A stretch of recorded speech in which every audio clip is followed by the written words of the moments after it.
Hello guys, it's Genevieve Tabili Norman. Hindi pa siya namatay guys. Binili ko siya. Ganito, binili ko siya basta ganito na siya.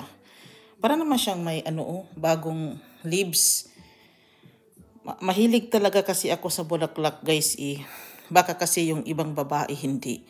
Yung mahilig ka sa bulaklak, yung para bang you have talents of how to padamihin mo. Pero yung ibang babae, hindi naman kapareho sa akin. Yung iba talaga parang okay lang naman sa kanila, walang tanim, walang bulaklak, bili lang naman sila. Bakit pa daw anuhin nila yung mga sarili nila if there is naman mabibili? Iba kasi ang meaning yun eh. Kapag ikaw talaga kasi ang nag-alaga, ikaw ang nagtanim, you observe something different. Kasi para din silang mga tao eh. May naiiba kasi sa kanila eh. Kasi totoong bulaklak sila eh. Ibig sabihin may buhay sila.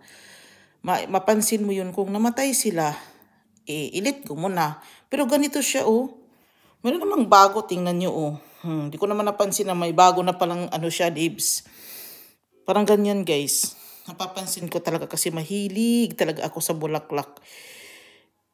Bulaklak yung akin, tapos yung mga gulay, vegetables, magtanim, ginibibo. Yung parang habit ko ba siya ba, napalakihin kasi ganyan ako. Yung parang ginawa ko siyang libangan ba, hindi naman talaga dibdibin ko na kailangan mamunga para kakain ako, para maibig, hindi naman ganun.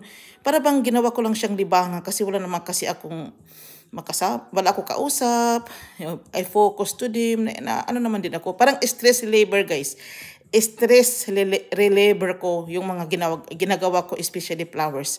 Guys, dito na lang ako. Maraming salamat. Bye.